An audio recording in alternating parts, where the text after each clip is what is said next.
Yan mga ka-lines. So itong yung ating heavy duty na 5 inches. May nagtatanong kasi kung kaya ba niya yung kawali na malaki. So ang kawali natin dito ay mamaya pakita ko sa inyo kung gaano kalaki lang yung kawali ko na meron ako dito.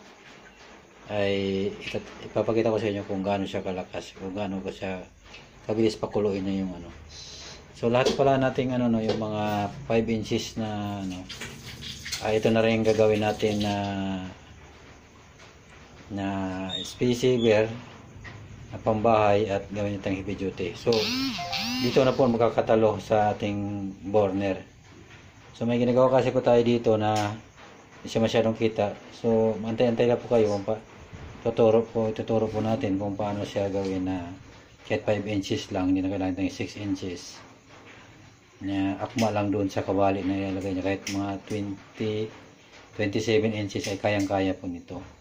Papakita ko sa inyo kung gaano kalakas to. So yung mga butas niyan, although marami rin gumagawa na yung mga twisted na mga iba-ibang So ipapakita ko to sa inyo at yung paano ko ginawa na simple lang, na wala nang mga ganong bagay kasi papahirapan lang yung gagayan. So mga content lang po yun. Yan po ang pinaka-like. Tapos dito siguro sa experience ko, hindi na masyadong kailangan natin na ditanggal. Sa space saver, gagawin natin to ng fix. Gagawin natin ng fix to. Itong tangke. So ang ditanggal lang itong yung burner. So yan lang po yung pinakamadali para makagawa kayo ng Calandrias oil. So mga etchos na lang itong mga ditanggal, ganun. Pero yung burner talaga, air nozzle burner, kailangan talagang ditanggal. Kasi meron akong upload noon na talagang ayan po, makikita talaga yung mga mga gawa. Ay makita mo yung dumi, kita ba? Madumi dyan sa loob dahil na test po natin yan. So, ngayon papakita natin to. So ito yung tangke, may takip po to. Lalagyan po natin ang tangke. Okay. So ayan po, ilalagay na natin yung ating burner. Pinapakita ko lang to yung na natatanggal talaga yung burner natin. Yan, ito ilalagay. So nilagay ko na pala yung mga tissue, mga madumi yung tissue. So ikutin lang po ninyo hanggang sumagot. So ito, ang ginawa ko dito, binaba ko ito siya ng mga 15 mm galing dito sa bunganga ng chamber. Okay, tapos ito yung ating takip. Yan, takip natin. Dito po natin palagay yung langis. Ilagyan mo. Naku, mukhang delikado. So hindi namin nilagay yung kasi. So ayan po. So ayan po, nilagay namin ng used engine oil. So linawin ko lang po, ito ay binidyo ko lang at since na medyo naka-recover na tayo ng konti, pero linawin ko lang na hindi pa po ako pwedeng gumawa. Siguro sa mga napanood ng video ko ay maintindihan nila yun na hindi pa ako pwedeng gumawa at delikado, baka ako'y matuluyan na. Ay doon. Dito po, kung sa starting, pwede nyo dito padaanin. Ito kasi ganito, i-upload ko to sa reels yung paano pag-step by step paano maglagay ito. Dito, lalagyan din dito. Yan. Pwede nyo i-recta rin yung langis doon. So paglagay, yan. Sige, mika. Ayan. Sige. Hop. Yan. So yan po, makikita nyo. Sige, i-close video na, voice over ko na lang tong yung sa rails para makikita. So makikita nyo yan na nandun lang sa mismong coupling nakalagay yung hanggang doon lang yung ating langis. Pero higupin po naman ng tissue yan, kaya bababa pa yan. Ayan po, lalagyan na natin yan. Dagdagan natin ng tissue kasi marami na yung langis na nilagay.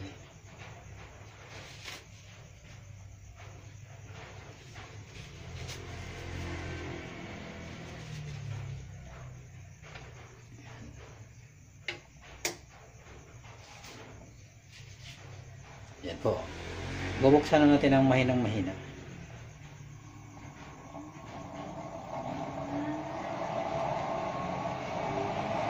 pong itsura pag mahina. So yung ating blower po ay ganun pa rin.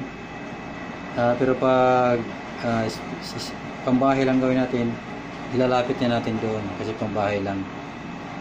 Ganun po yung gagawin natin. So piprehet lang po natin yun. So ayan po, ang ating sukat ng ating kawali ay nasa 18 inches o 46 cm, 45. So medyo malapad na rin yan, malalim siya. Ang lalim niya ay yung mga 120 yung lalim. So yan po yung diameter ng kawali. Okay, malaki-laki na rin siya. Yan.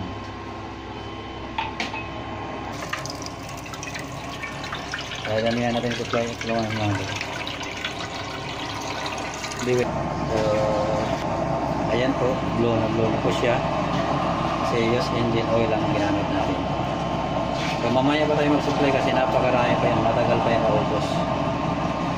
So yan ay minor na minor lang po yan. So kaya na sinasabi ko, pag pambahay lang na gawin natin, yung iba silang burner, yung hindi siya masyadong pressurized para hindi masunog yung kanin sa mga ulam. Tapos pero pag heavy duty na ganito kalaki, pressurized yung gagawin natin. Pero same lang yung blower niya. So ayan po, makikita natin. Dadagdagan pa natin doon ng konti. Doon na lang mismo sa pagpatong. Okay. Okay. Ayan po, sasalang na natin. Okay, so matimbangin. Tulak pa. Ayan. Sige. Okay na. Ito. So ayan po, makikita nyo. Yan pa lang makikita ninyo. Pero mamaya pag uminit yan, tapos supplyan natin, ay siguradong tara. So orasan natin. So nag-start tayo ng 7:28, no? 7:28 po yan. Mamaya ipakita ko nyo hanggang kumulo. Yan po. Yan po, kaya sinabi ko sa inyo, medyo kalahati na yung blower, malakas na po siya. Yan o. So kawali ko to 17 inches. So dagdagan natin itong tubig para partida. So, shoutout pala kay Sir Janelle Gomez. Sa kanya to. Ayan po.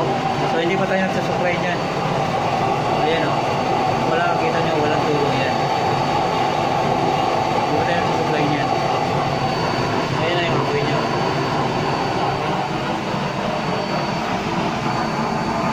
So ayan mga kalain, medyo nakuntian ako sa tubig eh. Gusto ko pa dagdagan eh. Dagdagan pa natin. Isa pang tabo. Para makita talaga nila gaano kainit yung 5 inches sa design natin na walang takip na partida. Papakuluin natin yan. Nag-start siya ng 7:28, no? Ayan. Ayan o, halos na mapuno. Tapos kita nyo may mga bula-bula na umangat. Sabihin malapit na kumulo. Time check natin. So ayan, sa 7:35 na. So start siya sa 7:28, 7:35. So 7 minutes pa lang nakalipas. Ganun yung apoy nyo. Mga boss, ito 17 inches. Kahit malaking kawali yan, kahit hanggang abot dito, malaki ng konti sa kanya. Kasi pag sobrang laki na yun, mga 8 inches na yung pwedeng gamitin, no? So pag mga ito kalaki, kahit umabot ng 21 inches na kawali, kaya pa rin ang 5 inches na heavy duty. Ayan o, malayo pa sa napakalayo pa sa tanki o. Ayan o, napakalayo pa. Ayan po, time check, umabot na siya ng 15 minutes. Ito yung ano niya, malapit na.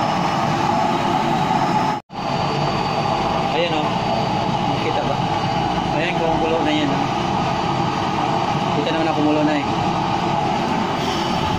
Ayan o. Ayan, kumukulo na siya. So, i-time check natin. Ayan. So, sakto siyang 20 minutes. Kinokontrol pa natin yung ano. 20 minutes mga boss.